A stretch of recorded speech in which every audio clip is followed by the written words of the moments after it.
तो स्टार्ट करते हैं। लेडीज एंड जेंटलमैन, स्वागत है और वार्म वेलकम है ठंड के मौसम में। अ, सबका स्वागत है आज के इस माई एच बी सेशन में। और आज का सेशन स्पेशली कैंसर के अवेयरनेस के लिए हमने प्लान किया है। और कुछ चीज़ें इसमें ऐसी भी डिस्कस करेंगे जो कि हो सकता है कि आप एक प्रिवेंशन मेजर लेके आप उसको अपनी लाइफ को बेटर बना सकते हो, कैंसर से बच सकते हो। अनफॉर्चुनेटली यदि कोई सफ़र भी कर रहा है तो उसकी आप हेल्प भी कर सकते हो। तो इन सारी बातों पे डिस्कस करेंगे। देखिए, कैंसर का नाम जितना आसानी से हम ले पा रहे हैं, इतना आसानी ये एक इतनी आसान एक बीमारी नहीं है, बहुत कॉम्प्लेक्स बीमारी है। और इसके नाम से ही लोग डर जाते हैं। नॉट ओनली कि इस एक महंगा इलाज इसका रहता है एक मिडिल क्लास फैमिली से लेके लोअर क्लास फैमिली, जहाँ तक इलाज की बात आती है तो ये कैंसर बहुत ज़्यादा एक एक्सपेंसिव टाइप का इलाज है। दूसरा ये है कि इलाज के बाद बच जाना या इलाज करवाने के बाद दोबारा ना आना, ये सारे के सारे पहलू ऐसे हैं जो हमें बहुत ज़्यादा डराते हैं। एक टाइम था कि 1970 तक इसको एक सिंपल, इस बीमारी के बारे में ज़्यादा पता नहीं था। बीमारी को सिंपल एक तरीके से मेडिकल साइंस में आका जाता था कि ये तो सिंपल एक ट्यूमर है, फोड़ा पूंसी जैसा है। और 70 के दशक के आसपास ओनली रेडिएशन थेरेपी, जब ये दूसरी तीसरी स्टेज में पहुंच जाता था, दिखना स्टार्ट हो जाता, तो रेडिएशन थेरेपी और साथ में लाइक वो फोड़े को, जैसे एक ट्यूमर को ट्रीट किया जाता है कोई दवाई लगा के या छोटी मोटी सर्जरी करके, इस टाइप की चीज़ें होती थी। बट इसका जो डायग्नोस था, इसके बारे में जो सही कहानी थी या जो इसके पीछे का रीजन था, वो मेडिकल साइंस के पास ज़्यादा नहीं था। और वो एक जैसा जमाना था जहाँ मशीन डायग्नोस की इतनी स्ट्रोंग नहीं थी, टेक्नोलॉजी हमारे पास नहीं थी। तो अल्टीमेटली कैंसर जैसी बीमारी में मैक्सिमम लोग जब मेडिकल ट्रीटमेंट लेते थे तो आफ्टर सम टाइम डॉक्टर भी मना कर देता था कि हमारे बस की बात नहीं, इसको घर लेके जाइए और इसका जो भी सेवा पानी करनी है, जितने दिन की ज़िंदगी, इसको घर पे ही आप उस तरीके से इसको सर्व कीजिए। तो अल्टीमेटली बहुत सारे लोग इससे जान गंवा देते थे। धीरे धीरे टेस्ट डेवलप होने स्टार्ट हुए, रियल रीजन पता लगा कि जो कैंसर का मेन रियल रीजन है वो डीएनए लेवल पे सबसे बड़ा रीजन पाया गया है कि एक सेल जो है जिससे हमारा पूरा शरीर बना है, वही सेल अपना रास्ता भटक जाती है। और रास्ता भटक के वो अब कहाँ पे, जैसे गाड़ी में आप जा रहे हैं तो गाड़ी में जाते जाते आप के गाड़ी में एक एक्सेलेरेटर है और एक ब्रेक भी साथ में दिया हुआ है कि कहाँ पे ब्रेक लगानी है और कहाँ पे स्पीड बढ़ानी है। ये दोनों चीज़ें गाड़ी में होती है। सपोज करें आपकी गाड़ी में ओनली स्पीड वाला एक्सीलेटर ही होता और ब्रेक ना होता, तो क्या हम अपनी गाड़ी को चला पाते? क्या हम उसको ट्रांसपोर्टिंग का माध्यम बना पाते? तो ऐसे ही हमारा शरीर जो है वो बेसिकली सेल से बना है। और सेल का एक नेचर है, वो एक पुरानी सेल से नई सेल बना देती है और पुरानी सेल अपने आप खत्म हो जाती है और नई सेल फिर से दोबारा से एक नए तरीके से काम करती है। इस तरीके से हमारा जो जीवन है, हमारी जो बॉडी है वो बनी होती है। यदि ये सेल कितना बनाना है, किस टाइम तक बनाना है, कितने नंबर्स बनाने हैं, यदि ये वाली चीजें ये सेल भूल जाए, यानी कि या तो गाड़ी में ब्रेक ना हो या चलाने वाला जो है वो अपने होशो हवास में ना चला रहा हो, तो दोनों में ही एक्सीडेंट होने के चांस बन जाते हैं। तो हमारे शरीर में भी जब हमारी सेल भूल जाती है कब ब्रेक लगाने हैं, कब स्पीड बढ़ानी है, तो उसको हम जर्नली कैंसर बोल देते हैं। और इसको धीरे धीरे 1980 के दशक में जाके पहली बार इसका टेस्ट डेवलप्ड हुआ। फिर इसके बाद आप देखेंगे नए टेस्ट आए। नए टेस्ट में आपने कोरोना के टाइम पे भी आरटी पीसीआर के बारे में सुना था। आरटी पीसीआर की रिपोर्ट बहुत पब्लिश होती थी। वो क्या होता है, वो आपके जो डीएनए है उसको रिकॉग्नाइज करता है। जैसे कोरोना के वायरस के टाइम पे कोरोना का वायरस का एक पर्टिकुलर डीएनए, यदि आपकी बॉडी में कोरोना का वायरस है तो सैंपल से उसको मिला लेते थे, तो दोनों का डीएनए मैच करता था, तो मान लिया जाता था कितना पॉजिटिव है। उसकी संख्या देखने के लिए एक सीटी वैल्यू होती थी, कितना उसका साइकिल है।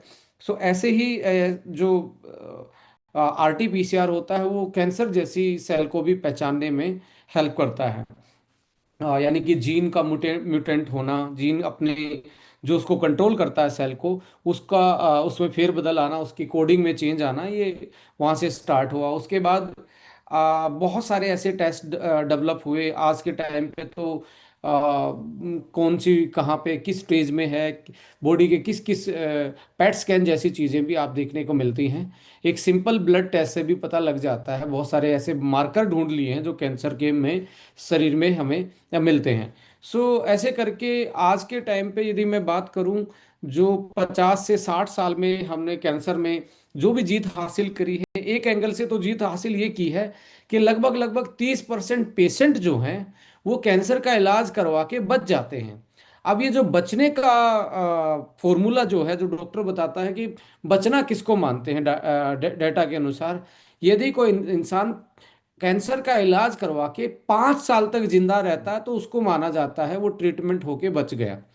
यदि वो 5 साल से 6 साल ही जी पाता, सात, तो उसको भी सर्वाइवल ही माना जाता है। तो इसलिए 5 साल की सीमा रखी जाती है कैंसर के पेशेंट के टाइम पे, इलाज के टाइम की मैं बात करूं तो ऐसे में हम डाटा को पे भरोसा करें या खुद पे भरोसा करें, साइंस पे भरोसा करें, हमें सारी चीज़ों पे भरोसा करके चलना पड़ता है।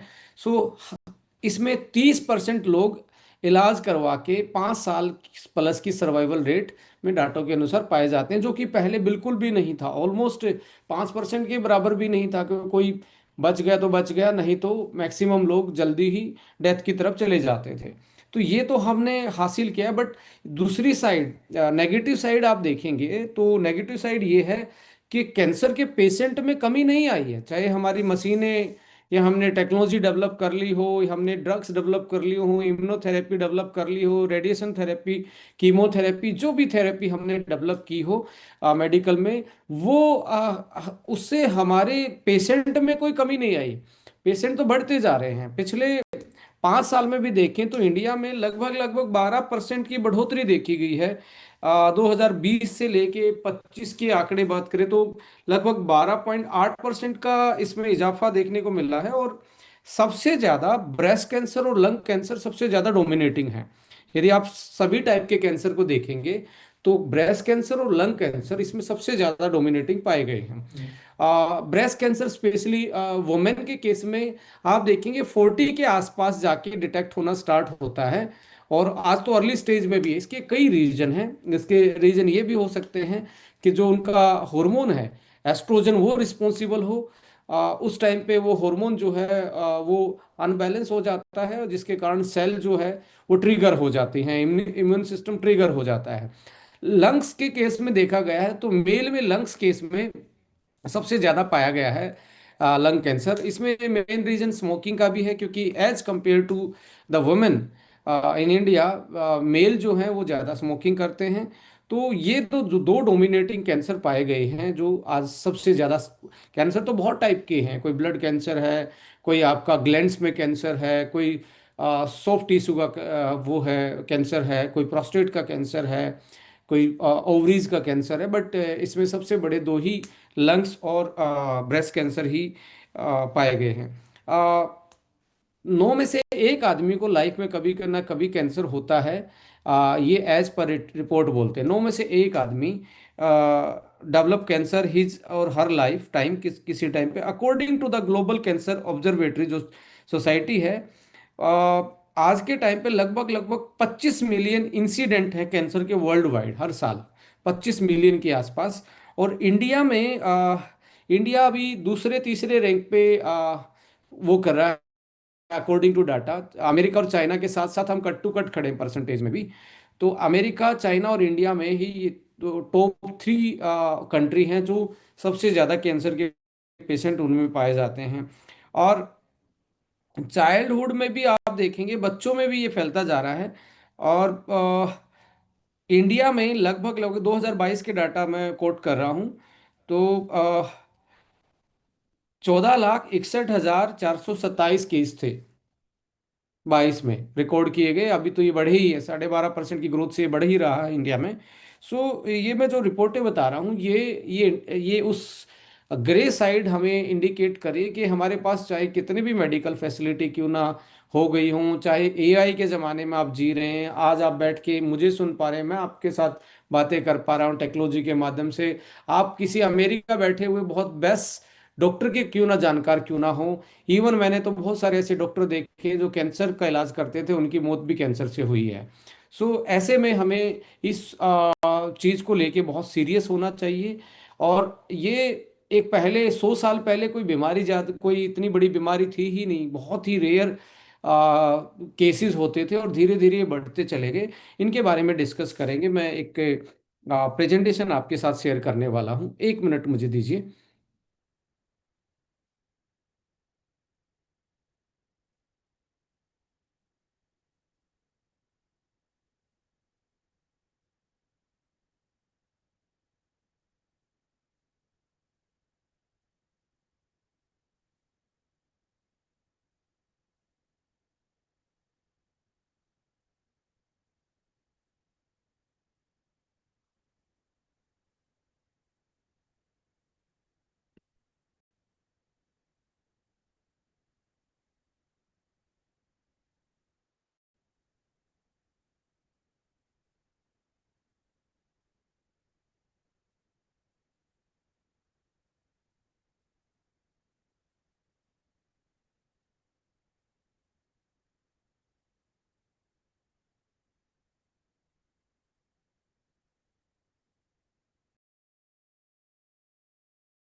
यस।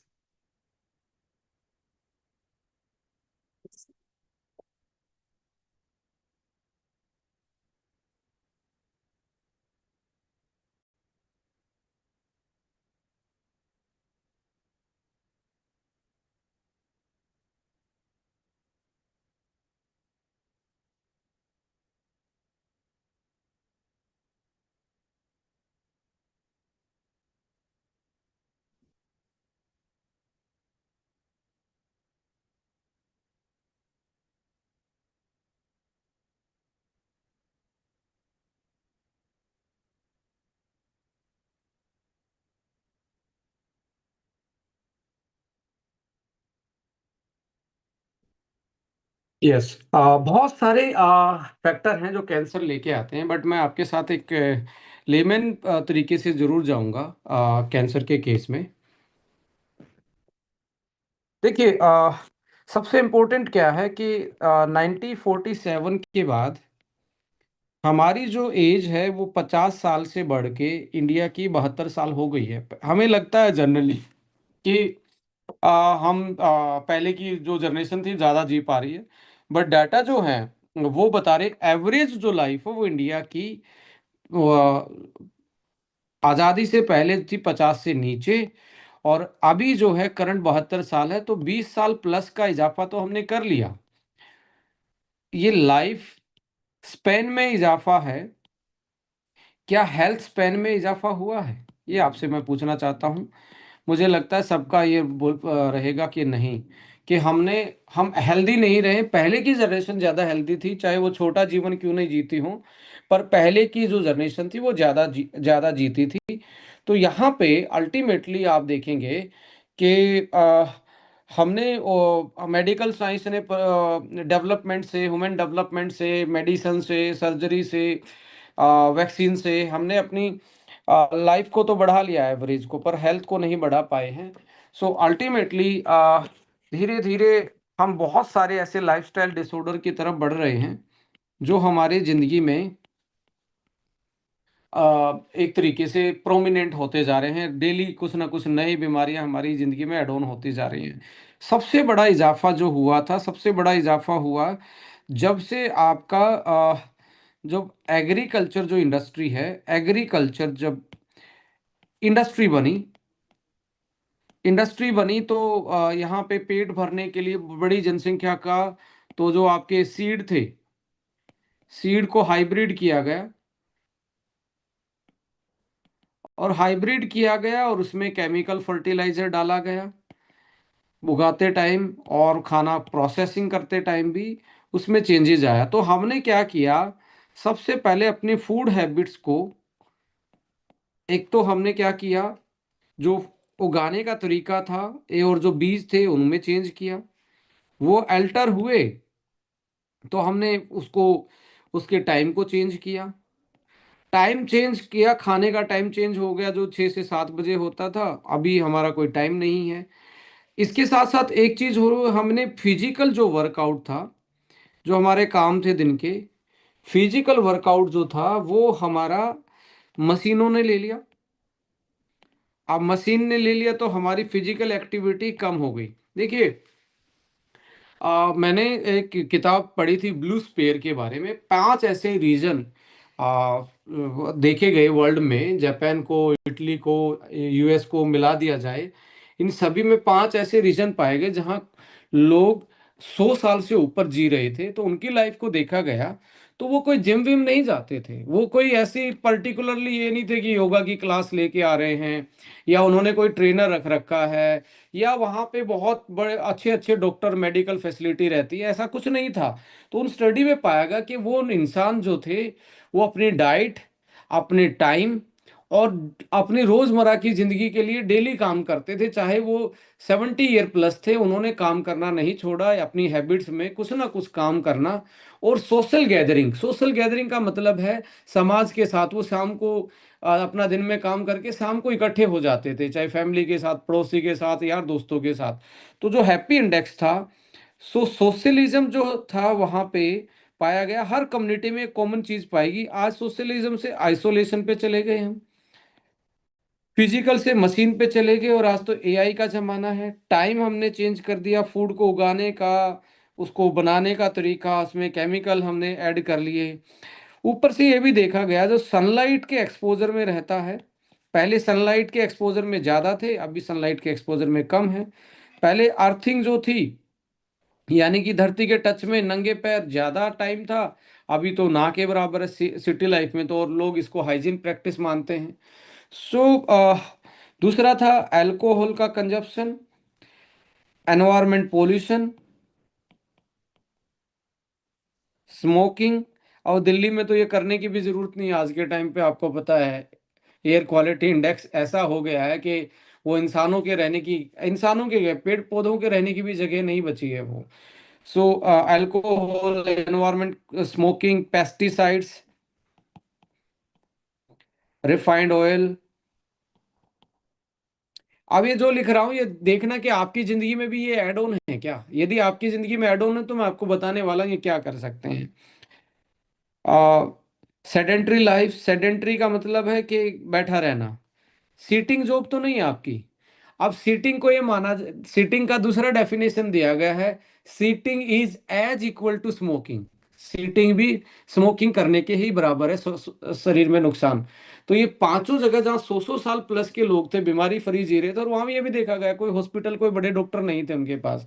उनका देखा गया कि उनकी सीटिंग नहीं थी, उनके घरों में बड़ा फर्नीचर भी नहीं था, वो दिन में 20 20 30 30 बार उठते बैठते थे।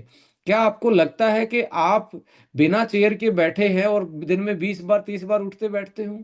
तो आपका जो स्पाइन है, या आपका जो हिंज जॉइंट है, जो आपका कमर से और आपकी लेग्स जो कनेक्टेड हैं, वो पेल्विक वाला जो जॉइंट है, उसकी फ्लेक्सिबिलिटी मुझे नहीं लगता कि हम आज के टाइम पे जो जिसको हम हरियाणा में तो उकड़ू बैठना बोलते हैं, कि दोनों पैर पे आप बैठे हैं, तो 90% तो आज की जनरेशन बैठ ही नहीं पाएगी। So flexibility, sedentary life, sugar, boiling से हम रिफाइनिंग पे पहुंच गए, एंड फ्राइंग पे पहुंच गए। सो यदि ये सारी चीजें हैं तो ये आपको मोर प्रोन बनाती हैं, कैंसर के नजदीक लेके जाती हैं।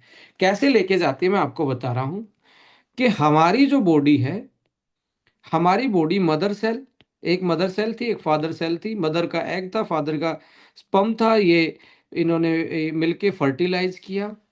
फर्टिलाइज करके लेडीज एंड जेंटलमैन एक नई सेल बनाई जिसका नाम था जाइगोट। ये फर्स्ट सेल है। मैं हूं, आप हैं, इस हम सब लोग इस सेल से बने हुए हैं। अब ये देखो, इस सेल में ना तो दो आंख थी, ना सॉरी, इस सेल में ना तो आंखें थी,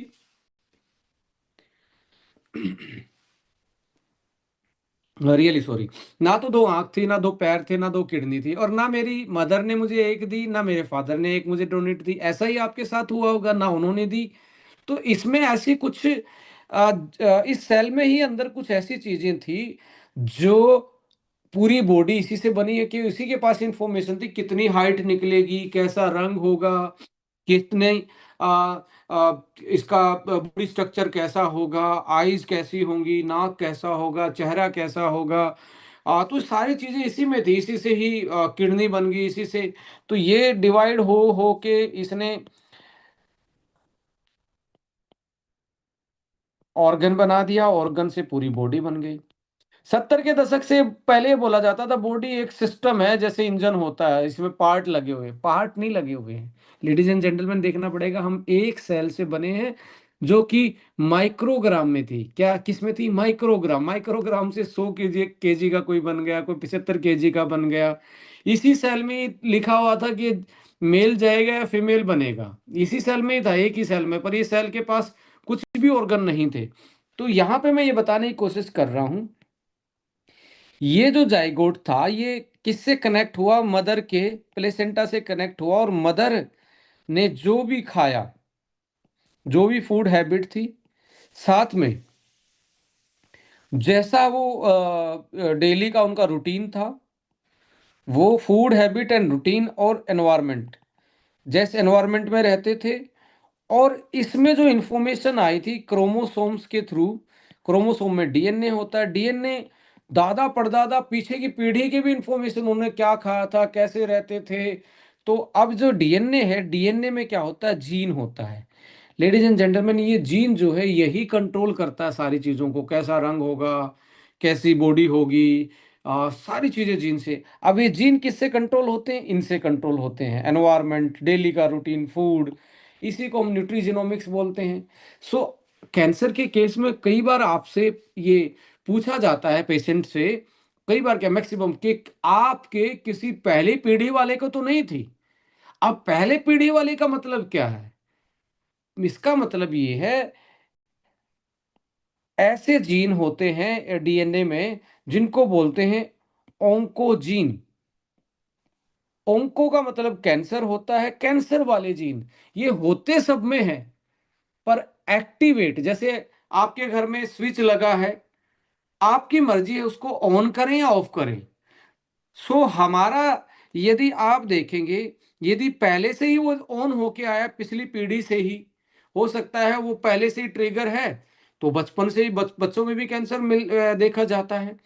या पहले ऑन था, हो सकता है यहाँ आते आते वो अभी ऑफ है, पर एक एज के बाद वो दोबारा से ऑन हो जाए। तो पहली पीढ़ी में किसी को था तो यहाँ पे भी ज्यादा चांसेस हो सकते हैं। या पहले नहीं था तो तब भी ये जीन एक्टिवेट हो सकते हैं, रेडिएशन से, पेस्टिसाइड से, मोटापे से, नेचर के कनेक्शन नहीं रखेंगे, और डाइट एंड न्यूट्रिशन पूरा नहीं होगा, तो इन चीजों से ये दोबारा से ट्रिगर हो सकते हैं। ये दोबारा से ट्रिगर हो सकते हैं। अब ट्रिगर हो गए तो हमारी बॉडी में एक सिस्टम होता है, दैट इज इम्यून सिस्टम, बीमारियों से लड़ने की शक्ति। कोरोना के टाइम पे इस वर्ड से सब एक तरीके से इस वर्ड को जानते होंगे। इसमें टी सेल होती हैं। क्या सेल होती हैं? T cell. अब टी सेल जो होती है ये किलर सेल होती हैं। कोई भी कैंसर की सेल मिल जाए, ये क्या करेंगी, उनको किल कर देंगे, उनको मार देंगी। अब सपोज करो आपकी इम्यूनिटी लो है, टी सेल ही पूरे नहीं है, टी सेल अच्छे से काम नहीं कर रहे हैं, तो कैंसर की सेल डेवलप होती रहेंगी। आपकी बॉडी में जो मारने वाली सेल थी, किल करने वाली सेल थी, यानी कि आतंकवादी को मारने वाली जो सेना थी, वो सेना ही नहीं है, या है तो सेना के पास हथियार नहीं था। तो अल्टीमेटली क्या, कैंसर। अब ये बोला जाता है कैंसर तो सबकी बॉडी में है, किसका एक्टिवेट हो जाएगा, किसका ट्रिगर हो जाएगा, तो ये उसको क्या कर रही थी, मार रही थी। इनको बोलते हैं, एक होती है natural killer cell, NK cell, CD8+ T cell हम बोलते हैं। ये बेसिकली ऐसी सेना होती है जो कैंसर को की सेल को ढूंढती है और उसको रिकॉग्नाइज करती है। जैसे होता है ना, आईडी कार्ड चेक कर लिया, ऐसे ही भी आईडी कार्ड चेक कर लेती है कि भाई साहब कैंसर वाली होगी, तो उसको उसी टाइम पे उसी टाइम पे शूट आउट कर देंगे और उसको मार देंगे। राइट। एक होता है मैक्रोफेजिस सेल, वो क्या करेंगी, मिल गई ना तो उसको खा जाएंगी, मतलब वो उसको वो उसको अपना खाना समझ के खा जाती हैं। तो ऐसे में हमारी बॉडी में इम्यूनिटी कमजोर हो जाती है। मैक्सिमम केसेस में देखा गया कि हम सही खाना नहीं खाते, सही टाइम पे उठते नहीं हैं, और लाइक पेट हमारा खराब रहता, मोटापा हमारे अंदर है, इन्फ्लामेशन भरा हुआ है, तो हमारी इम्यूनिटी चली जाएगी डाउन। और एक सेल दो सेल स्टार्ट भी होगी कैंसर में, तो हमारी इम्यूनिटी उनको मार ही नहीं पाएगी, वो अपने आप डेवलप होती चली जाएंगी। इसलिए आज लो इम्यूनिटी है, खाने में डेफिशिएंसी है, खाने में जहर जो आ रहा है। जैसे मैं आपसे पूछना चाहूँ, आप यदि आपने बीज किस चीज के इसके साथ उगाया, यूरिया के साथ उगाया, आप किस किस ने अपनी प्लेट में रख के यूरिया खाया है, सोचिए जरा। क्या खा सकते हो? आई थिंक नहीं खा सकते। नहीं खा सकते तो जिसको कल खाना है उसको क्यों खिला रहे हो? खाना तो उसी को है जिसको आज खिला रहे हो। पेस्टिसाइड किसने टेस्ट करके देखा है? मुझे तो लगता नहीं किसी ने टेस्ट किया होगा, क्योंकि किसी ने किया होगा तो वो 99% चला गया होगा। तो जिसको कल खाना है उसको पेस्टिसाइड पिला रहे हैं, जिसको जिसको हमने कल यूटिलाइज करना उसको हम आज जहर खिला रहे हैं। अब जहर खाए हुए को हम खा रहे हैं तो हमारी बॉडी में क्या आएगा, जहर ही आएगा। तो अल्टीमेटली क्या है, हमारा इम्यूनिटी, हमारी सेल, हमारे जीन पे, हमारे डीएनए को डैमेज करने के लिए अब पेस्टिसाइड है, हैवी मेटल्स हैं, ये जो स्मोक के थ्रू आ रहा है, ये डीएनए को कहीं ना कहीं से डैमेज कर देते हैं। और डीएनए डैमेज से वो जीन एक्टिवेट हो जाते हैं जो हमारी सेल की ग्रोथ को कंट्रोल करते थे, और हमारे या ऐसे जीन ऑन हो जाते हैं, ये अच्छे वाले ऑफ हो जाएंगे और बुरे वाले जिनको ऑन्कोजीन बोलते हैं वो ऑन हो जाएंगे। ऐसी इस तरीके से हमारी बॉडी में, और ऊपर से इम्यूनिटी कमजोर है, तो क्या होगा, सेना कमजोर, आतंकवादी ज्यादा, तो अल्टीमेटली आक्रमण ही होगा। तो ऐसे कैंसर डेवलप हो जाती है हमारी बॉडी में। तो मैं आपसे ये 5-6 मेडिसिन के नाम लिख रहा हूँ जो आपको डेली लेनी चाहिए, कैंसर से बचना है। तो पहली मेडिसिन जो है, सनलाइट। जिनकी बॉडी में, एक रिसर्च ये कहती है, जिनकी बॉडी में विटामिन D3 है उनकी इम्यूनिटी कमजोर रहती है, और उनमें चांसेस हैं, जर्नल आदमी से 3 गुना ज्यादा चांसेस हैं कैंसर होने के। और प्रोस्टेट जैसी कैंसर में तो सीधा कनेक्शन पाया जाता है विटामिन D की डेफिशिएंसी। तो सनलाइट पहली मेडिसिन है। First medicine is the sunlight, जो कि विटामिन D है, एंड आपके हॉर्मोन्स को रेगुलेट करता है और इम्यूनिटी को बूस्ट रखता है। दूसरी है अर्थिंग, धरती का टच। दूसरी मेडिसिन है ये। आप मुझे बताओ, ये खरीद के लानी है क्या? नहीं खरीद के लानी। अर्थिंग क्या है वो, आप ये बोला जाता है, ये स्टडी में पाया गया है, यदि आदमी धरती के टच में रहता है, उसका इन्फ्लामेशन, उसका बीपी, ये कंट्रोल हो जाते हैं, और जो एक्स्ट्रा चार्ज है बाहर निकल जाता है, और इम्यूनिटी बूस्ट हो जाती है। जो इम्यूनिटी बूस्ट होगी तो नेचुरली आपकी बॉडी की रक्षा प्रणाली स्ट्रोंग होगी। तो ये भी एक आपकी बॉडी को बचा सकता है ऐसी बीमारियों से। दूसरा है फास्टिंग। तीसरा, सॉरी, फास्टिंग, उपवास। पहले के लोग हर किसी के नाम से, कोई ना कोई नाम से हम उपवास रख लेते थे, और हर धर्म में उपवास की कहानी है। हिंदू हो, मुस्लिम हो, सिख हो, ईसाई हो, हर कोई कोई ना कोई ऐसे त्योहार होते हैं जिसपे हम फास्ट रखते हैं। हर हर धर्म से जुड़ी हुई है फास्टिंग की। चाहे आपके नवरात्रे हैं, रोजे हैं, फास्टिंग हर उसी में मिलेगी आपको, हर धर्म के थ्रू मिलेगी। फास्टिंग में होता क्या है, एक टर्म बोलते हैं हम साइंस में ऑटोफेजी, कि जब आप उपवास रखते हो तो अंदर जो डेड सेल हैं बॉडी में, बॉडी उन डेड सेल को खा जाती है, उनको एनर्जी में यूटिलाइज कर लेती है। अब डेड सेल खत्म हो जाएंगी, फ्रेश सेल रहेंगी। क्योंकि डेड सेल रहेंगी, जैसे सपोज करें ये एक सेल थी, ये डेड हो गई है, और इसकी ये हेल्दी वाली सेल है, ये हेल्दी वाली सेल है। अब ये डेड सेल जो हो गई है ना, तो ये बेसिकली करेगी क्या, ये बेसिकली आपके सराउंडिंग में जो सेल हैं, इनको, जैसे आपके फ्रूट में एक केला खराब हो जाए तो दूसरे को भी खराब कर देता है, तो इसको भी ये खराब करनी स्टार्ट करेगी। अब इनको खराब करते करते ये बन जाएगा एक ट्यूमर, यहाँ गलना सड़ना स्टार्ट हो जाएगा, तो ये कैंसर का रूप ले लेता है। तो अल्टीमेटली क्या है, फास्टिंग क्या करती है, ये जो मरी हुई सेलों को खा जाती है, गली हुई सेलों को रिप्लेस कर देती है। तो इसलिए एक उपवास यदि आप हफ्ते में रख सकते हैं तो वो भी मेडिसिन का काम करेगा। और इसमें एक होता है इंटरमिटेटिंग फास्टिंग। ये इसका मतलब क्या होता है, रात के खाने में, डिनर में और ब्रेकफास्ट में लगभग 14 घंटे से 16 घंटे का गैप आप कर लेते हैं। जैसे 6-7 बजे खाया और अगले दिन आप 9-10 बजे ब्रेकफास्ट करते हैं, तो ये भी डेली क्लीन होने का काम कर सकता है आपकी बॉडी में, बॉडी को ऑटोफेजी पे लेके जा सकता है, डेड सेल को निकाल सकता है। तो 3 मेडिसिन हमने अभी डिस्कस की। चौथी मेडिसिन जो है वो है टाइम, आपका खाने का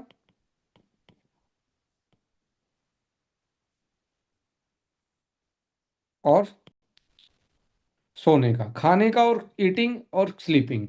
ये यदि आप तंदुरुस्त कर लेते हो, आपकी इम्यूनिटी स्ट्रांग रहेगी, आपकी बॉडी में जो टॉक्सिन्स का एक्युमुलेशन है वो ज़्यादा नहीं रहेगा। जैसे स्लीपिंग क्या करती है, जैसे ही आप नींद पूरी करते हो तो रात को ऐसे हार्मोन, ऐसी चीज़ें बनती हैं जो पूरे शरीर में घूम के देख के आते हैं, कहाँ कहाँ पे डैमेज है, कहाँ कहाँ पे गलत चीज़ें, उसको रात को रिकवर करती हैं। जिसको नींद कम आती है, जो डेली एक टाइम पे नहीं सोते या डेली अलग अलग टाइम पे सोते या फ़ोन में घुसे रहते हैं, तो उनके अंदर रात को जो रिपेयरमेंट का काम था वो कंप्लीट नहीं हो पाता, और डेड सेल बढ़नी स्टार्ट हो जाती है, और टॉक्सिन्स बढ़ने स्टार्ट हो जाते हैं। खाने का टाइम पूरा नहीं रहेगा तो तब भी आपकी बॉडी में डायबिटीज जैसी चीज़ें, इंसुलिन की सेंसिटिविटी जो कि कैंसर को बढ़ावा देती है, इंसुलिन की सेंसिटिविटी कैंसर को बढ़ावा देती है। तो टाइम, ये आपकी क्या थी, चौथी मेडिसिन थी। पांचवी मेडिसिन है आपकी डाइट एंड न्यूट्रिशन, खाना। खाने के 3 ही फॉर्मूले हैं, नेचुरल होना चाहिए, सीजनल होना चाहिए एंड लोकल होना चाहिए। जो आपके आसपास में होता है वो बेस्ट है आपके लिए, उसी सीजन का हो, नेचुरल हो। अब आसपास में ये मत मान लेना कि बाहर तो मेरे आसपास में रेहड़ी लगती है, वहाँ बर्गर मिलता है, मैं उसकी बात नहीं कर रहा हूँ। जो आसपास में नेचर में होता है, उसी सीजन में हुआ है। और कई लोग तो क्या करते हैं, हरी सब्जी लाए उसको फ्राई कर दिया, कोई भी स्प्राउट्स बनाए उसको फ्राई करके खा लिया, उसमें उसको हाई प्रोसेसिंग कर दिया, यानी कि उसके जो औषधीय गुण थे वो खत्म कर दिए। तो ये आपकी पांचवी मेडिसिन थी। छठी मेडिसिन जो आपको लंबी आयु का वादा कर सकती है, दैट इज सोशलिज्म। यानी कि मनुष्य एक सामाजिक प्राणी है, उसी तरीके से ही हमें रहना चाहिए। क्योंकि ये हमारी स्ट्रेस को कंट्रोल करता है और हैप्पी हार्मोन को बढ़ाता है। जैसे जैसे हैप्पी हार्मोन बढ़ेंगे तो हमारी बॉडी की रिकवरी, हमारी बॉडी के बहुत सारे ऐसे सिस्टम हैं जो हमारी बॉडी को डेली बेस पे रिकवर कर सकते हैं।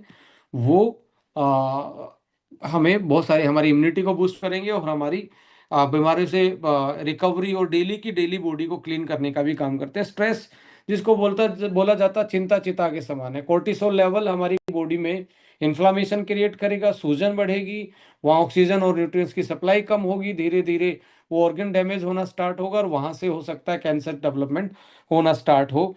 और 6 तो ये हैं, 7वीं जरूर ऐड ऑन करूँगा, हर्बो न्यूट्रीजेनिक्स।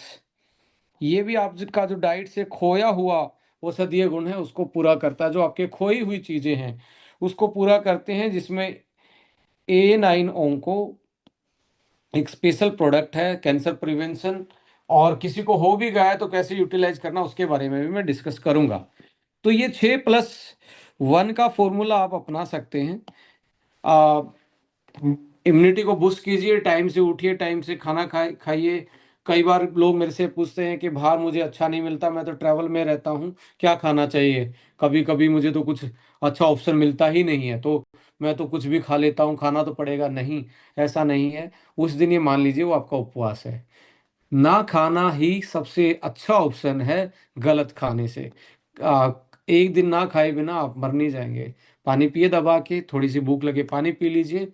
जब आपको अच्छा ऑप्शन मिले तभी आपको खाना चाहिए। आपकी बॉडी में फास्टिंग एक मेडिसिन हो जाएगी, और एक तरीके से आपको बहुत सारे ऐसे बेनिफिट उसमें मिलेंगे। लेडीज एंड जेंटलमैन, एक प्रोडक्ट हमारे पास है जिसको मैं जरूर आपके साथ शेयर करना चाहूँगा।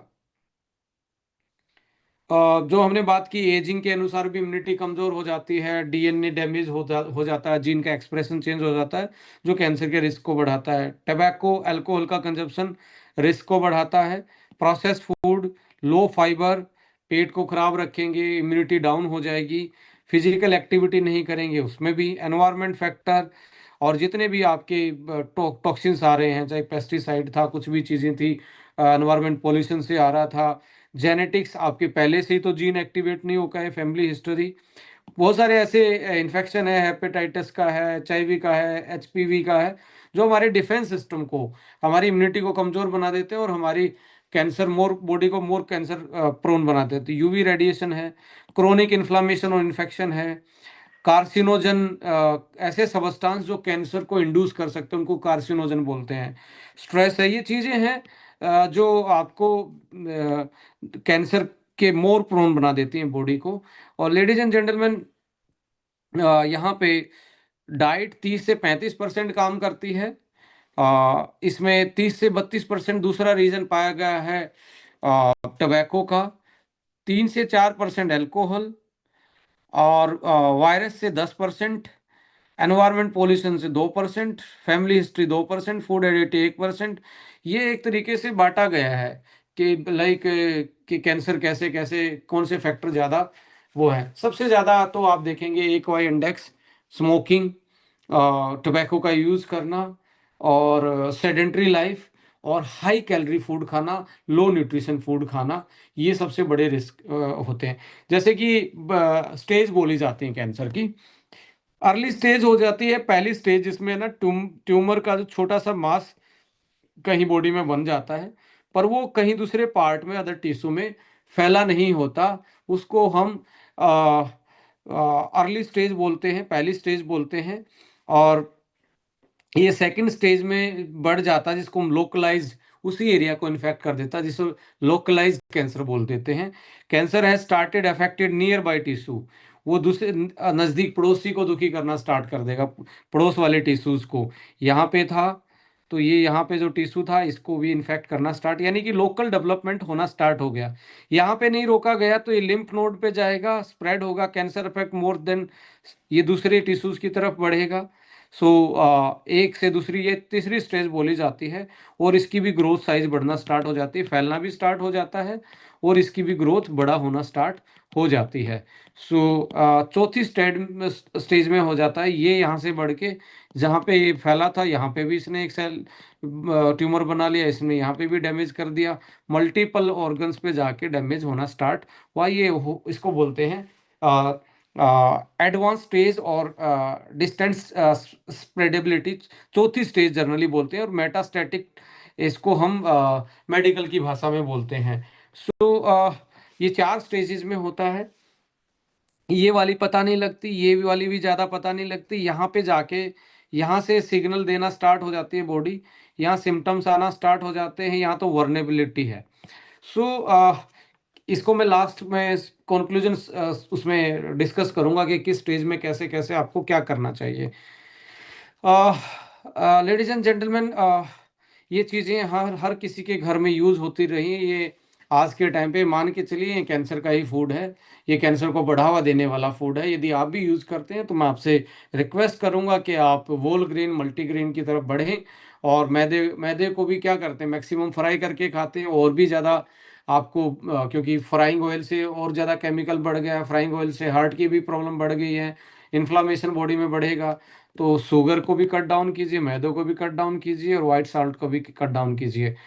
स्मोकिंग का मैं बता ही चुका हूँ कि सबसे डाइट और उसके बाद स्मोकिंग सबसे बड़ा कारण बनता है। और पैसिव स्मोक यदि आप अपने घर में अंदर कर रहे हो, आपके बच्चे हैं, तो जरूर मैं आपसे करूंगा, एकदम से आप कंट्रोल नहीं कर सकते तो कम से कम अपने बच्चों को जरूर बचाइए कि आप एक एकांत में जाके, एक अलग एरिया में जाके इसको ऐसी चीज़ों को यूज करें।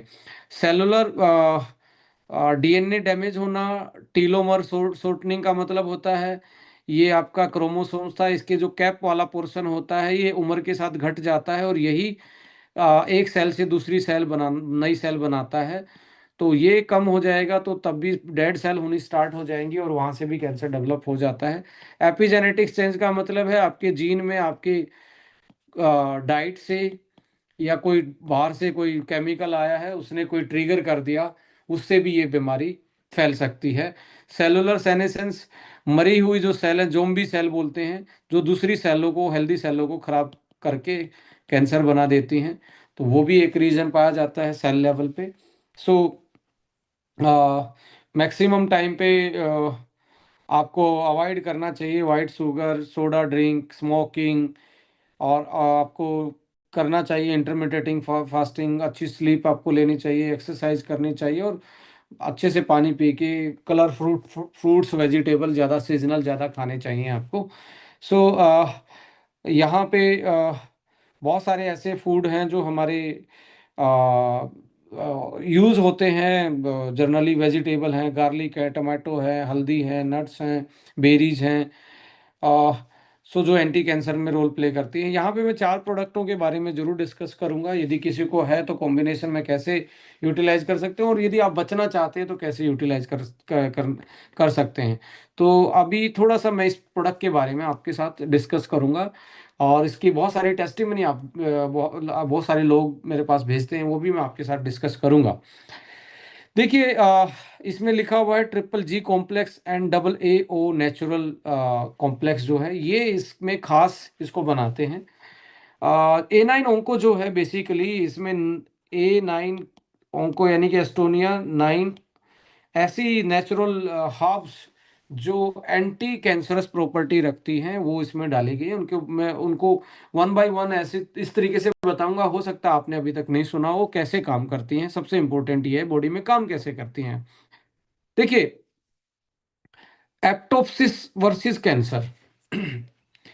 एप्टोसिस का मतलब होता है ऑर्गेनाइज सेल डेथ।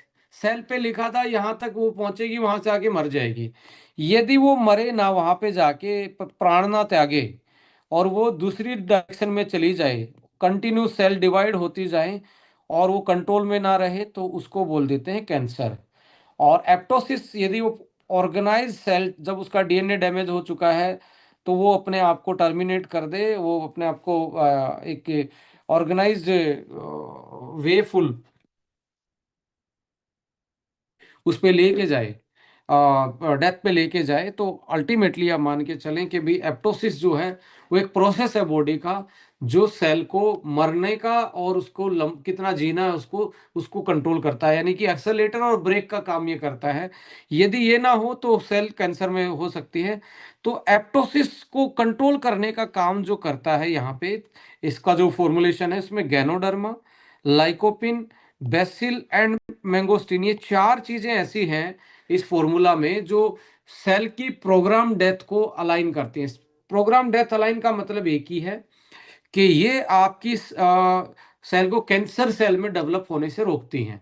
तो अब किसी की बॉडी नॉर्मल है, आप सपोज करें कोई ये बोल रहा है कि जी मुझे तो कैंसर नहीं है, मैं ये ना इन को क्यों खाऊं।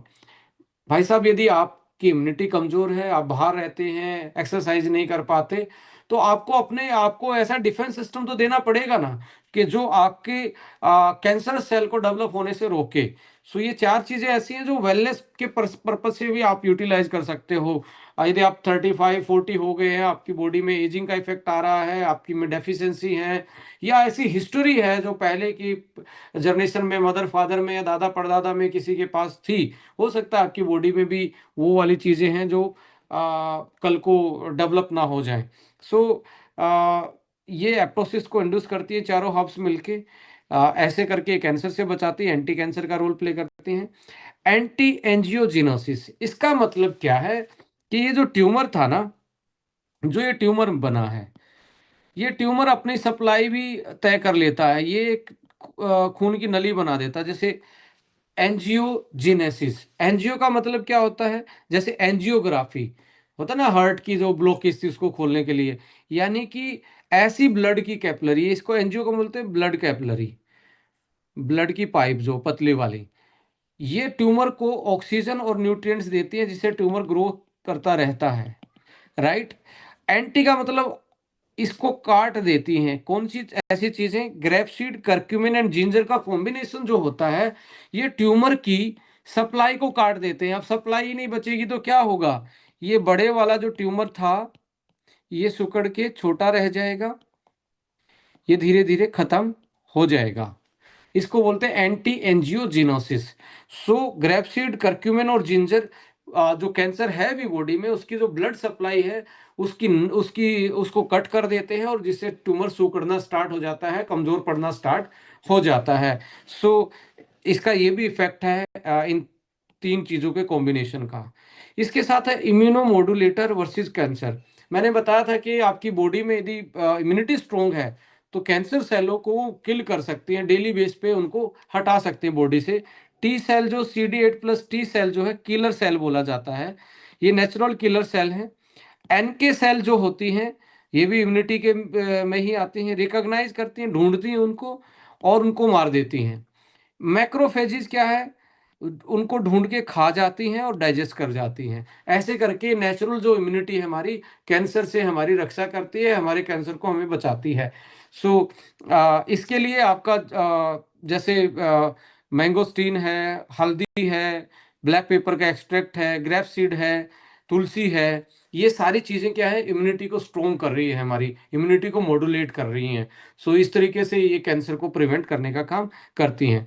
सिनोलाइटिक इफेक्ट वर्सेस कैंसर, ये क्या होता है? सिनोलाइटिक का मतलब है डेड सेल जो मैंने बताई थी, जो अच्छी सेल जो थी, अच्छी सेल जो थी, आ, ये जैसे अच्छी सेल हैं, इनमें अंदर जो डेड सेल हैं, इनको निकालने का, निकाल के इनको डिस्ट्रॉय करने का काम करती हैं, यानी कि जोम्बी सेल को मारती हैं। जोम्बी सेल यदि मरेगी तो आपकी दूसरी सराउंडिंग जो सेल है जिनको वो खराब कर सकती थी, वो बचना स्टार्ट हो जाएंगे। इसमें ये पांच चीजों का कॉम्बिनेशन इसको सिनोलाइटिक इफेक्ट देता है, मरी हुई सेलों को बाहर निकालता है और बॉडी को साफ सफाई करने का काम करता है कि वो दूसरे ऑर्गन्स को या टिश्यू को हानि ना पहुंचाए, डैमेज ना पहुंचाए। Curcumin, ginger, green tea, mangosteen and piperine मिलके सिनोलाइटिक इफेक्ट देते हैं। इस तरीके से ये एंटी कैंसरस प्रोडक्ट है। आप इसको कैंसर से बचने के लिए भी यूज कर सकते हो गया है तब भी यूज कर सकते हो, किसी भी स्टेज में यूज कर सकते हो। 3 से 4 घंटे का आपने जो दवाई कीमो में चल रहा है, कुछ भी चल रहा है, उसको यदि आपने 3 से 4 घंटे के का गैप कर लिया तो ये आपके करंट ट्रीटमेंट को भी बढ़ा देगा। जो ट्रीटमेंट चल रहा है उसको बॉडी झेल पाएगी, और उस ट्रीटमेंट के कारण जो आपकी बॉडी में डैमेज हो रहा है उस डैमेज को भी मिनिमाइज करने में आपकी हेल्प करेगा और आपकी इम्यूनिटी को बढ़ाएगा। नेचुरल तरीके से आपकी बॉडी की फाइट करने की क्षमता बढ़ जाएगी। तो ऐसे में आप इसको दोनों pre and post and during इलाज भी, बचने के लिए भी हो गया है, इलाज के टाइम पे भी, और जिसने इलाज करवा लिया वापस ना शरीर में आ जाए उनके लिए भी आप ये यूटिलाइज कर सकते हो। बस ओनली आपने नंबर का ध्यान रखना है। यदि आपको लगता है कि यार मैं 40 का हो गया हूँ, मेरी इम्यूनिटी बार बार में मुझे लग रहा है थोड़ा सा मैं कमजोर होता जा रहा हूँ, तो डेली एक कैप्सूल आप एड ऑन कर सकते हो। 3 महीने तक खाएंगे तो आपकी बॉडी में नेचुरल इम्यूनिटी बढ़ेगी, आपकी सिनोलाइटिक इफेक्ट आपका बढ़ेगा, डेड सेल जो है कैंसर में कन्वर्ट हो सकती थी, दूसरी सेलों को खराब कर सकती थी, वो बाहर निकल जाएंगी। यदि हो गया है तो आप जिस स्टेज में है उसी स्टेज के हिसाब से, जैसे सेकंड स्टेज में तो 2-2 कैप्सूल आप 3 टाइम स्टार्ट कर दें, 3-3 कैप्सूल 3 बार भी आप यूटिलाइज कर सकते हो, कोई भी दिक्कत नहीं है इसमें। सो इस तरीके से आप इसको मैनेज कर सकते हो। अब सबसे बेस्ट कॉम्बिनेशन इसमें मैं जो मानता हूँ, जिसमें हमें बहुत अच्छे रिजल्ट देखने को मिले, सबसे बेस्ट कॉम्बिनेशन इसमें एसबीटीसी जूस 2 बार, 3 बार ये अकॉर्डिंग टू पेशेंट जो उनकी कंडीशन है उसके अकॉर्डिंग, 3 बार ये, 2 बार वो, और दिन में 2 बार कैल मैगडी, कैल्शियम मैग्नीशियम D3 की टैबलेट। और साथ में क्रिल, यदि आप क्रिल दे देते तो सेल की जो आउटर लेयर है, जो सेल का जो बाहर का प्रोटेक्शन लेयर है, उसको क्रिल एक तरीके से स्ट्रोंग करता है कि हर सेल को बचाने का काम करता है कि बाहर से डैमेज से बचे। तो इस तरीके से बैरियर को भी वो कंट्रोल करेगा, प्रोटेक्ट करेगा सेल को, और एंटीऑक्सीडेंट इफेक्ट और ज़्यादा बढ़ा देगा बॉडी में। तो मैं बोलूँगा कि SBTC juice 2 time, A9 Onco 3 time, कैलमैगडी कैल्शियम मैग्नीज 2 बार एक एक, ये अकॉर्डिंग टू आप प्लान कर सकते हैं। एंड साथ में आपने इसके देना है A9 क्रिल, क्रिल 1, 2 एक एक ये ले सकते हैं। तो इस तरीके से आप एक कॉम्बिनेशन बना सकते हैं। मैं तो ज़रूर बोलूँगा जैसे एसबीटीसी और आपको A9 ओंको जनरली भी ले लेना चाहिए साल में 1-2 बार, आ, क्योंकि इम्यूनिटी कमज़ोर है 30 के बाद। तो उस तरीके से आप अपने आप को वेलनेस में जा सकते हो। इलनेस के केस में वेरी करेंगे, कॉम्बिनेशन भी, डोजेज भी। सो एंटीऑक्सीडेंट और एंटी इन्फ्लामेटरी इफेक्ट भी है इस फॉर्मुलेशन में, जो चीज़ें डली हैं जो सेल को प्रोटेक्ट करती हैं, डैमेजेस को कंट्रोल करती हैं, कैंसर सेल के प्रिवेंशन में प्रिवेंट करती हैं कैंसर सेल की ग्रोथ को और स्प्रेडेबिलिटी को। तो इस तरीके से ये फॉर्मूला काम करता है। जो मैंने जो जो चीज़ें बताई वो साइंटिफिकली, जो मैंने बताया इसके एविडेंस भी हैं। आप इसके एविडेंस को भी पढ़ सकते हैं, जो चीज़ें डाली गई हैं कैसे वो कैंसर जैसी सेल को या कैंसर में लंबे टाइम से यूटिलाइज, और फार्माकोपिया में भी और इन ट्रायल्स में भी, इन विट्रो क्लिनिकल ट्रायल्स में भी प्रूवन हर्ब्स है इनके। मैंने कुछ रिसर्च की जो फाइंडिंग है वो उनका इस स्लाइड में लगाया हुआ कि आप इसको आराम से यदि और इंटरेस्टेड है तो इसको पढ़ सकते हैं कि कैसे कैसे ये हर्ब्स किस किस तरीके का कीमो प्रोटेक्टिव रोल, जैसे grape seed extract role play करता है, एंटी कैंसरस है, कीमो प्रिवेंटिव पोटेंशियल है। और साथ में आप देखेंगे ग्रीन टी में पाया जाने वाला कैटेचिन है जो वो भी एक तरीके से reduce the risk of women cancer, cancer के रिस्क को और prevention and management of cancer में हेल्प करता है। तो जो हम बात बोल रहे हैं वो मैं सिंपल तरीके में समझाया आपको, बट वो साइंस ने प्रूवन चीज़ें, मैं अपने मन गढ़ंत बातें नहीं बोल रहा आपके साथ। और बहुत सारे लोग आज हम सुनेंगे भी ऐसे लोगों से जो ये कैप्सूल आपको वेलनेस के लिए मैंने बताया, पर 2-2 2-2 3-3 3-3 तक आप यूज कर सकते हो, ऐसे भी यूज कर सकते हो। जैसे किसी ने इलाज करवा लिया तो एक सुबह एक शाम को वो ले सकता है कि भाई वापस से बॉडी में ना आए। किसी को लगता है मेरे पेरेंट्स में था तो महीने साल में 3 3 महीने आप एक एक कैप्सूल यूटिलाइज करें। आपको डायग्नोस हो गया तो डॉक्टर ने जो 1 हफ्ते 10 दिन का टाइम दिया, उससे पहले 2-2 3 दिन स्टार्ट कर दीजिए कि आधी तो वैसे ही तब तक जाते जाते कंट्रोल हो जाए। और हमेशा याद रखें, शुगर और कार्ब और रिफाइंड ऑयल ऐसे लोगों का तभी बंद कर दें जब पता लगे। शुगर, मैदा, रिफाइंड ऑयल, दूध से बनी हुई चीजें, ये एकदम से कट ऑन कर दे। धूप, धरती, टाइम, अच्छी नेचुरल डाइट, सोशलिज्म, इन सारी चीज़ों की तरफ उसको लेके जाएं तो और ज़्यादा रिकवरी के चांसेस हो जाएंगे।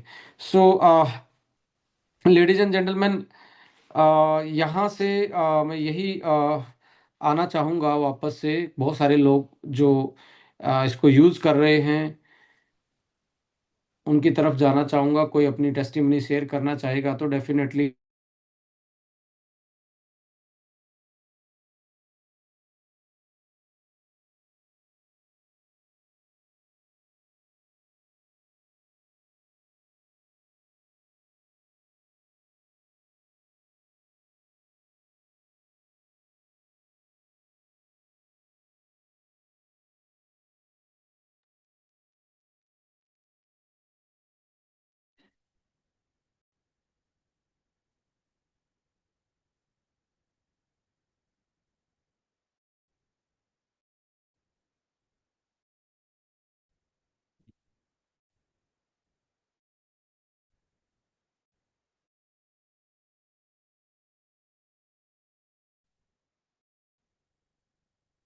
पाटिल सर। सुशील पाटिल सर ने हैंड रेज किया है, मैं जानना चाहूँगा। सुशील पाटिल सर, आपका स्वागत है, क्या शेयर करना चाहेंगे? आप अपने आप को अनम्यूट कर सकते हैं।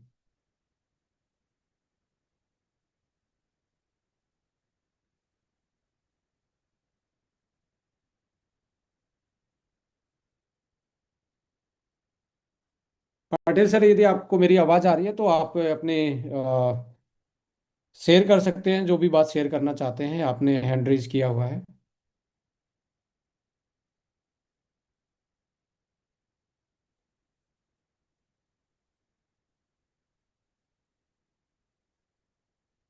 संदीप तिकड़े सर हैं, संदीप सर की तरफ जाने चाहेंगे। संदीप सर, आपका स्वागत है।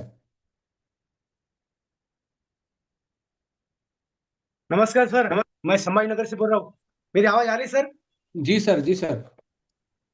हाँ, मैं एस्टोनिया की टोटल प्रोडक्ट यूज कर रहा हूँ। मेरे को बहुत यानी बहुत बढ़िया महसूस कर रहा है सर। बहुत बढ़िया प्रोडक्ट है। मैं घुटने दुखी से परेशान था जी। सर। अभी मैं एकदम ऐसा महसूस कर रहा हूँ कि ये बहुत बढ़िया है एकदम। अरे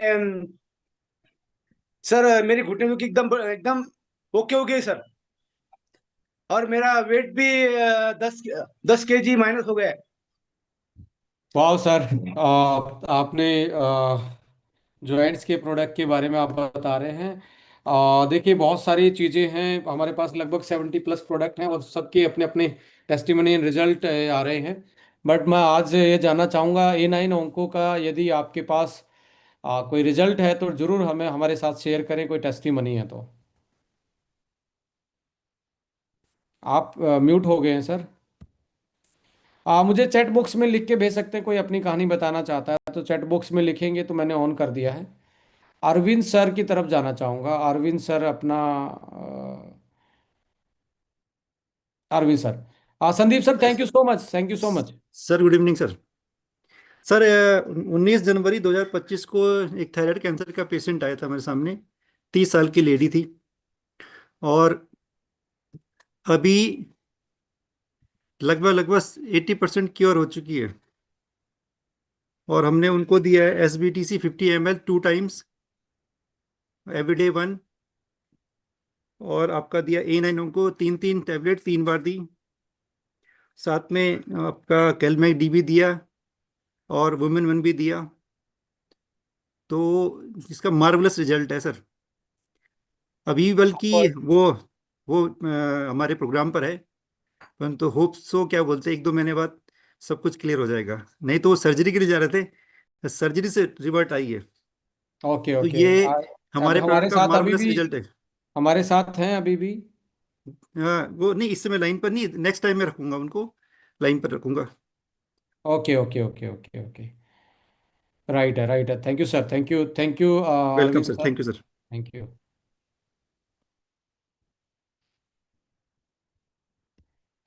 आप और अरविंद सर ने भी बताया कि भी इनके एक पेशेंट को बहुत अच्छा रिजल्ट आया। कोई और भी यदि बताना चाहता है तो मुझे चैट बॉक्स में लिखे, मैं आपको स्पॉटलाइट कर सकता हूँ।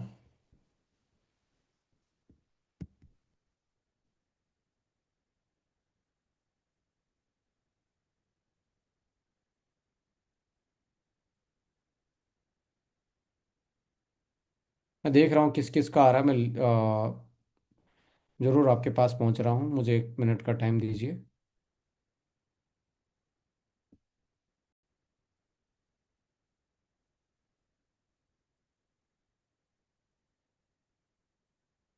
मेरे पास राज करके हैं।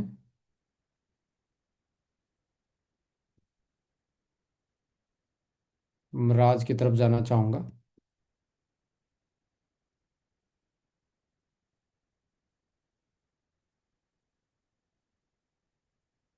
राज साहिल सर, आपका स्वागत है। नमस्कार सर, गुड इवनिंग सर। जी, very very good evening. Sir मैंने 4 स्टेज लंग्स कैंसर था, उनको एएनएन उनको के प्रोडक्ट दिए थे। उनके लंग्स में गांठ थे, वो उनको एलोपैथी डॉक्टर ने छोड़ दिया था कि अब हमारे यहाँ कोई इलाज नहीं होगा। तो उनको हमने पहले 1 महीने एसबीडीसी लियो दिया था, फिर सिर्फ क्लीनिंग के लिए, बॉडी डिटॉक्सिफिकेशन के लिए। पहले मंथ में दिया तो उनको खाना वगैरह वो कुछ नहीं खाते थे, उनसे उनका डिटॉक्सिफिकेशन वो खाना खाने लगे। और दूसरे मंथ उनको हमने एएनएन उनको और कैंसर का जो किट है वो सब दिया। तो उससे उनकी भूख भी बढ़ गई और उनका कैंसर भी रिवर्स हो गया। अभी वो चलते फिरते हैं, अपने घर का सब पानी भरते हैं। और अभी पूछ रहे कि मैं भी काम पे जाता हूँ, घर पे मैं क्या करूँ। ऐसा बढ़िया रिजल्ट आया है सर। राइट राइट, कहाँ से बोल रहे हैं राजा साहिल साहब? सर मैं कोल्हापुर से बोल रहा हूँ। कोल्हापुर से बोल। कोल्हापुर में रिजल्ट आया ओके है ये sir. Okay, great great great great. Great Sahil sir, thank you so much for sharing your जो भी आपकी वैल्यूबल फीडबैक रही, बहुत सारे लोगों को इंस्पायर करेगी। Thank you so much Sahil sir. Yes sir, धन्यवाद। आपने बहुत बढ़िया प्रोडक्ट बनाए, जैसे भगवान ने जैसे प्रोडक्ट बनाए वैसे आपके बढ़िया प्रोडक्ट है, इसलिए प्रोडक्ट आपके बोलते हैं और लोगों से हमें आशीर्वाद मिलते हैं। धन्यवाद sir. Thank you Sahil sir, God bless you, thank you so much. Thank you sir.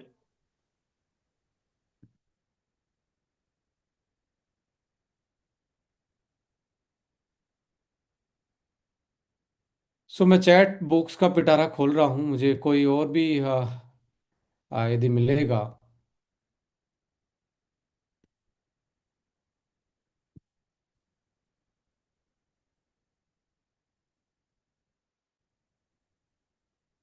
मैंने what the benefit Arun Busan good learning survive code में।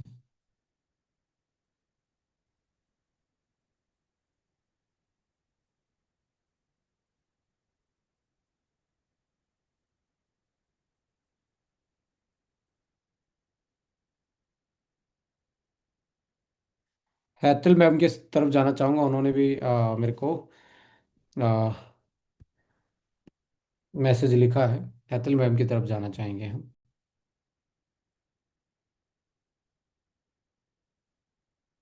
हमारे एग्जीक्यूटिव काउंसिल के मेंबर तो डायरेक्टली मुझे मैसेज कर सकते हैं, मेरा व्हाट्सएप ओपन है। हैतल मैम, आपका स्वागत है। Thank you sir. सर मैं एक बहुत करीब है मेरे एक व्यक्ति, उनका टेस्टिमनी शेयर करना चाहूंगी। 80 इयर्स प्लस की एज है।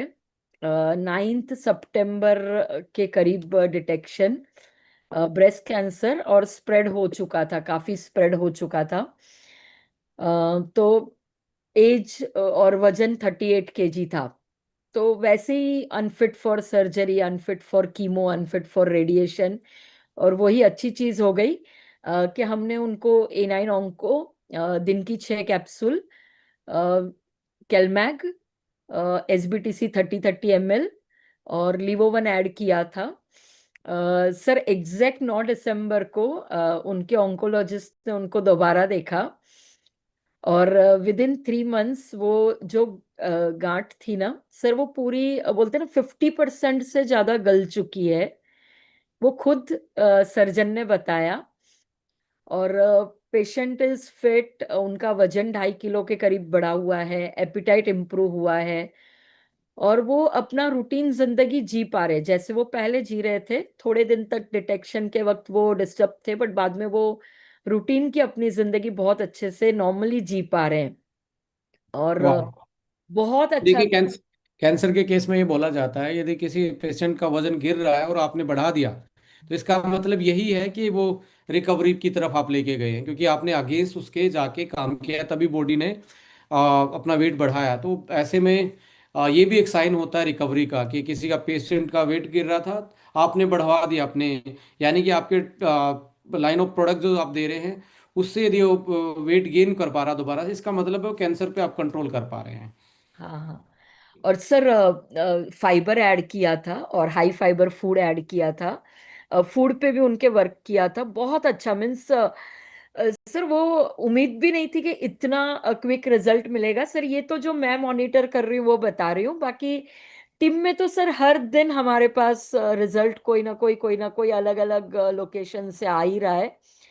सर एक सिर्फ ऐड करना चाहूंगी इफ यू परमिट। जी मैम।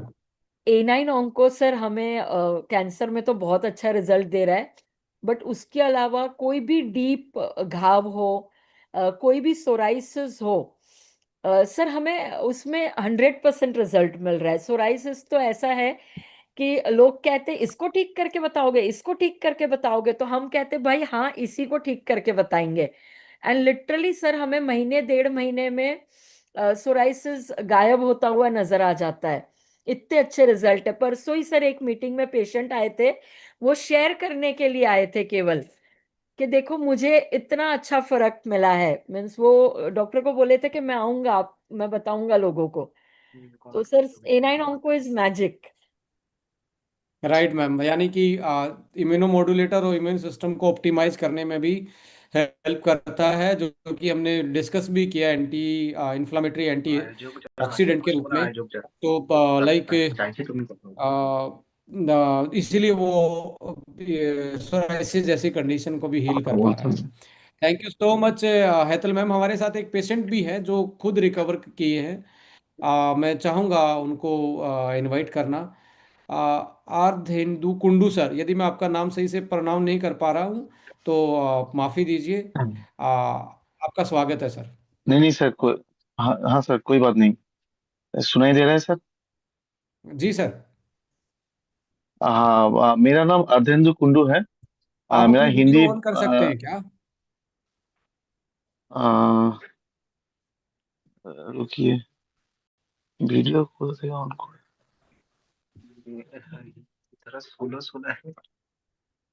वीडियो वीडियो ऊपर अच्छा।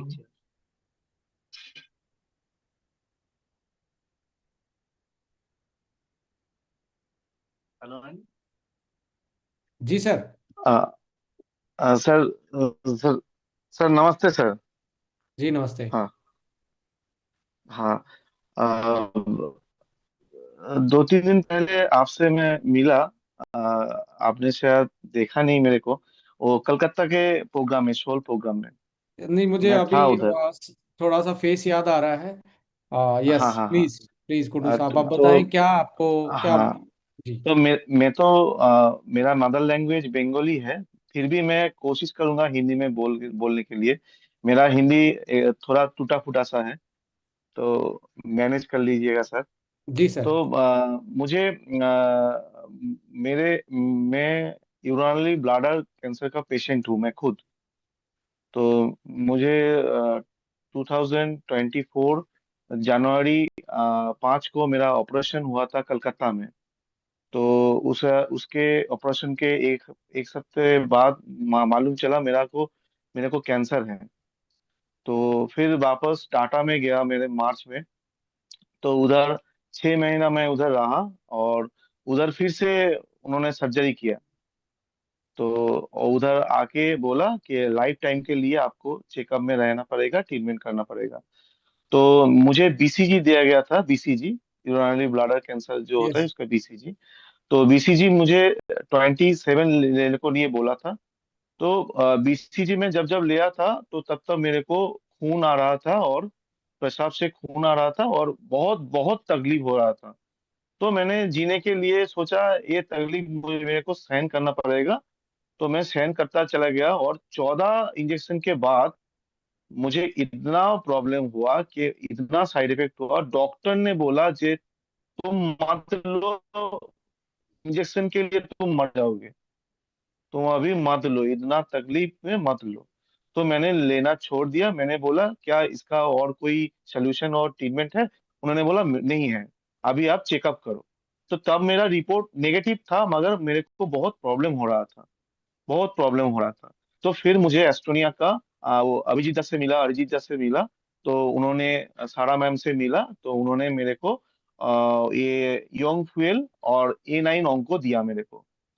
तो मान लीजिए सर, 1 महीना नहीं, मेरे को 10-15 दिन बाद अचानक मेरे से ऐसा लगा मेरे को कि मान लीजिए वो अभी हमारा एज है 37।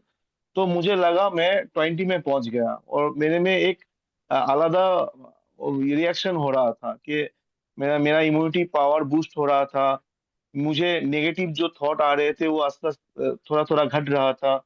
ऐसा मिराकल जैसा हो रहा था, तो मुझे इतना मजा आया। तो मुझे लगा, तो मैं ठीक हो गया उसी टाइम।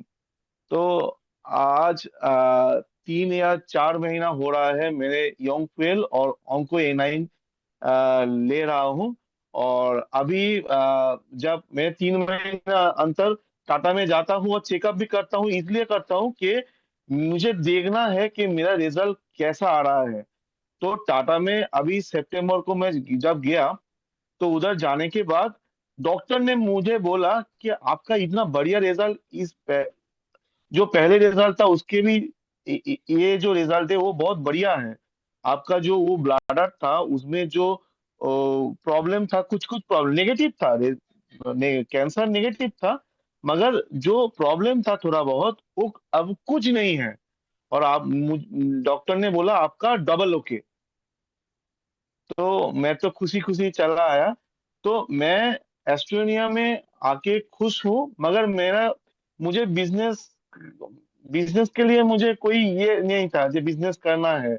मगर मुझे देख के मेरे इलाके में सब लोग आके मेरे से प्रोडक्ट खरीद रहा है, मैं करना नहीं चाहता, मगर वो लोग आके बोल रहा है कि अर्धेंदु आप आयुर्वेदिक में आके कौन सा प्रोडक्ट लिया जो आपका इतना बढ़िया रिजल्ट हुआ, तो हमको भी दीजिए। हमारा इधर गांव में, हम गांव में रहते हैं, गांव में 3 कैंसर का पेशेंट है, मुझसे ऑन्को ए9 लेके जाता है, वो अभी ठीक है। तो मुझे खुद अमेजिंग अमेजिंग। लाभ हुआ। तो इसके रिगार्डिंग वो मेरे आसपास लोगों को भी लाभ हुआ, और मुझे अभी मेरा कोड है, मैं अभी पैसे भी कमा रहा हूँ। तो ये तो बहुत बढ़िया, मेरे को खुशनसीब है। अभी मैं सीख रहा हूँ कैसे ये जो एस्टोनिया का जो A1+ है, हम गैंगटॉक में भी गए थे आरबीसी के लिए, और कलकत्ता में सोल प्रोग्राम भी अटेंड किया। और अभी हम दिखा नहीं सकते। हम आपका आपका कंपनी का जो जो चीज मैंने पाया है, सभी मैं मेरे दुकान में एक एल्बम करके स्टेज करके मैं सब लगा रखा हूँ, एक एक चीज बारीकी से, कि ये मेरा जिंदगी का बहुत बड़ा जी पार्ट है जो मैंने पाया है। तो यही बोलना चाहता हूँ तो और भी ज्यादा, मगर समय तो कम है सबके लिए। तो अभी तक ऐसा ही। थैंक यू सो मच और गॉड ब्लेस यू। आप बहुत स्वस्थ रहें, थैंक यू सर, थैंक बहुत अपना ख्याल रखें और ऐसे ही मुस्कुराते रहें। Thank you so much for sharing thank you your. Sir. Yes please, हाँ। Thank you. मनोज जी भी अपना कुछ लिखे हैं, मैं मनोज जी के पास जाना चाहूँगा। मनोज जी आपका स्वागत है, मनोज बघेल करके है, प्लीज आपका स्वागत है। हाँ? हाँ। मनोज जी, होता? मनोज जी आपका स्वागत है। आप म्यूट हैं, अनम्यूट कीजिए अपने आप को।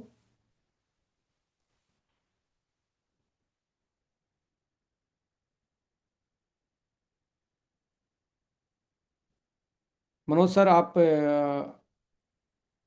अनम्यूट कीजिए अपने आप को, मैंने यहाँ पे अनम्यूट के लिए बटन दबाया है। अनम्यूट कीजिए, नीचे आपका अनम्यूट का ऑप्शन होगा फोन में।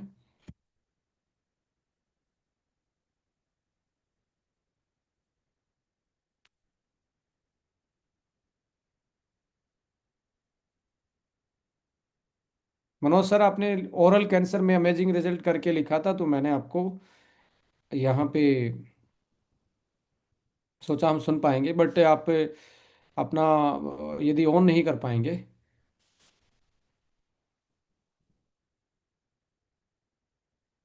अभी तेज जी को ले लेते हैं तब तक। अभी तेज,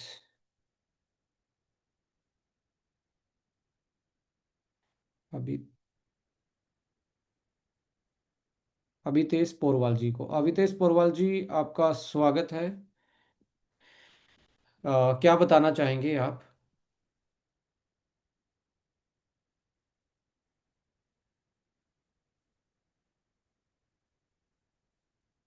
मनोज सर, आपकी आप म्यूटेड ही है, अपने आप को अनम्यूट कर सकते हैं तो तब तक हम अभितेश जी, आपका स्वागत है। हाँ, गुड इवनिंग सर। जी। Good evening sir. जी, वेरी गुड इवनिंग सर। जी जी जी। एक्चुअली अभी कुछ दिन पहले मेरे पास एक पेशेंट आए थे, तो मिले थे मुझे। तो उनको कुछ समस्या आ रही थी। वो कहते हैं कि ना, पुरानी उनको एलर्जी टाइप की। तो मतलब उनको क्या होता था कि सर्दी जुकाम बहुत जल्दी लगता था, छींकें आने लगती थी, नाक से पानी ये सब बहता था। तो फिर वो मुझसे बोलने लगे, तो मैंने अपने पीएन भोजवाल सर से जो है कंसल्ट किया। तो उन्होंने हमको बताया कि आप जो है इसमें A9 ऑंको चलाइए, और SBTC जूस, और लीवोवन। तो मैंने जी। उनको तीनों चीजें सजेस्ट की थी। जी। एक महीने लगभग 15 दिन के बाद जब उनसे हमने बात की, तो उनको अमेजिंग रिजल्ट मिले। वो कहीं कई जगह से दिखा के आए थे, काफी पैसा इन्वेस्ट किया था। हम्म। तो वो काफी जगह से हार चुके थे। तो जब मेरी ये चीजें वो माने, और मैंने उनको बताया कि आप इसको कंटिन्यूटी चलाइएगा, यानी कि राइट। पूरा कोर्स करिएगा 3 से 4 महीने, आपको राइट। अमेजिंग रिजल्ट मिलेंगे। तो मेरी बात वो मान के उन्होंने चलाया, और लगभग 15 दिन के बाद उनको काफी अच्छे रिजल्ट आए। मैंने उनको बताया था कि आपको, हमें लगता है कि वात का पित्त का जो है कुछ दिक्कत है। तो मुझे लगता है कि A9 अंको सर इस पे भी बहुत अच्छा काम करता है। जी, पोरवाल साहब, तो उनको कोई कैंसर रिलेटेड प्रॉब्लम था? नहीं, कैंसर रिलेटेड नहीं था, बट उनको एलर्जी जैसी थी, तो उस राइट, पे भी वो बहुत अच्छा रिजल्ट इम्यूनोमोडुलेटर का थी। काम करके वो उसमें, जैसे हेतल मैम ने भी बताया, वो बहुत सारे लोग उससे अपनी इम्यूनिटी बेस्ट करके अपने जी इम्यून जी जी। सिस्टम को ऑप्टिमाइज कर लेते हैं, उसको उसके कारण ही वो रिजल्ट आता है। थैंक यू जी। अभिदेश सर, आपने अपनी टेस्टिमनी शेयर की, thank you so much. Okay okay okay sir. Thank you. Ashish Desai ji है हमारे साथ। आशीष देसाई जी, प्लीज बताएं क्या आप शेयर करना चाहते हैं। दो तीन लोगों को और लेंगे, अंकुश शर्मा जी का भी मेरे पास दो तीन लोगों ने नाम सजेस्ट किया है, अंकुश जी को भी लेंगे इसके बाद। आशीष जी, आशीष देसाई जी, अपने आप को अनम्यूट कर सकते हैं।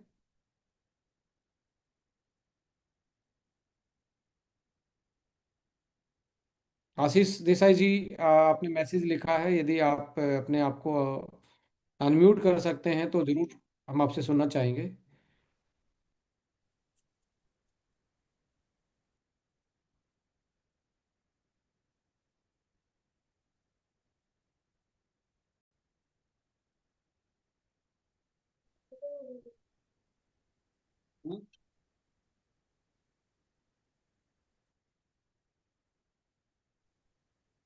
मे बी नेटवर्क का इशू है, हम आशीष जी के पास फिर आएंगे।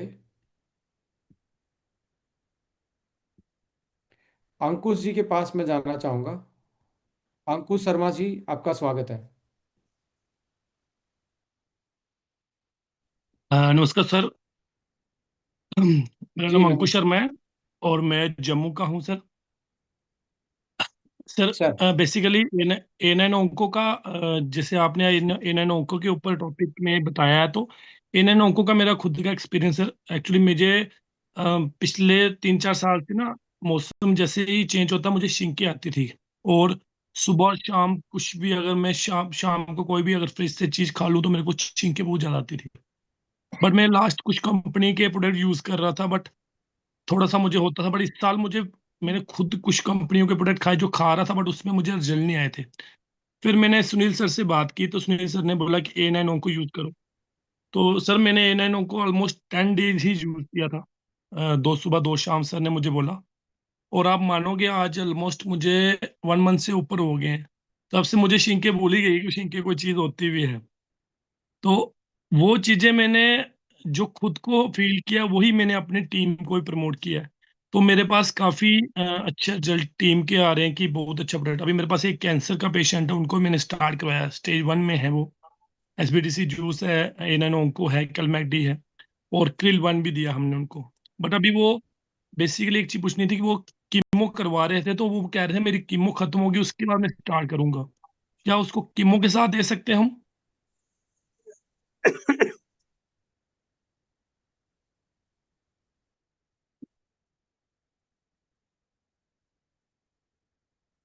सर सर आपका माइक म्यूट हो गया है गलती से मेरे से, किसी और को मैं म्यूट करना चाह रही थी। आप अनम्यूट कीजिए सर। विक्रांत सर आप अनम्यूट कीजिए। विक्रांत सर। सर का म्यूट हुआ है। हाँ। सर कीमो से 2 दिन पहले नहीं देना है और कीमो के 2 दिन बाद नहीं देना है, उसके बाद आगे ठीक पीछे है। कर सकते हैं। हाँ। सर कीमो क्या के मैं दो बात दिन कर पहले सकता हूँ? ठीक है sir, thank you. Welcome sir. Sir आप रियल मी करके आप ज्वाइंट हैं, तो रियलमी 14। हाँ, तो प्लीज़ आप अपने उससे हमेशा नाम से करेंगे ना तो पता लगता रहेगा। बताएं सर योगेंद्र प्लीज़। शर्मा। जी योगेंद्र। योगेंद्र शर्मा। जी योगेंद्र सर।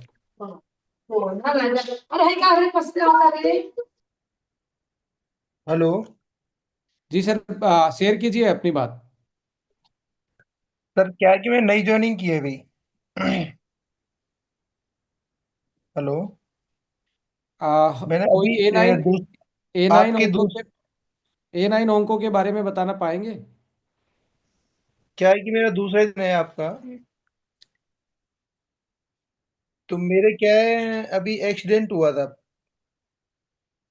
तो मेरे लेफ्ट साइड में जांग में एक नस डली है। तो अभी क्या है कि वो नस में ब्लड सर्कुलन प्रॉपर नहीं है। तो क्या इसके बारे में कुछ जान सकता हूँ? राइट है। देखिए सर, एक क्रिल आप स्टार्ट कीजिए। क्रिल स्टार्ट करके एक हमारा प्रोडक्ट है AVBT जूस, एक उसको स्टार्ट कीजिए। 2 चीज़ें स्टार्ट कीजिए तो आपको बेनिफिट मिलेगा। करीब 12 इंच की नस डली है पूरी दूसरे पैर में से निकाल के सर। समझ गया, मैं वही कह रहा हूँ, एक क्रिल और AVBT जूस ये स्टार्ट कीजिए। अच्छा। जी उससे कंफर्म रिलीफ मिलेगा? सर, आपने जिसके थ्रू ज्वाइन किया ना उनके साथ आप आराम से बैठिए, और मैंने ये प्रोडक्ट रिकमेंड किए हैं तो डेफिनेटली आपको बेनिफिट मिलेगा। तो क्या कहते हैं।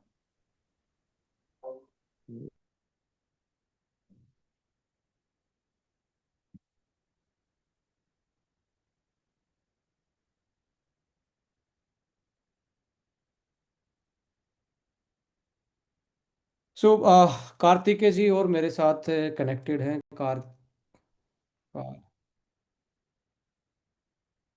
कार्तिकेय जी को लास्ट हम सुनना चाहेंगे। आई थिंक कार्तिकेय जी अभी नहीं है, नहीं तो उन्होंने भी लिखा था मैसेज। यस।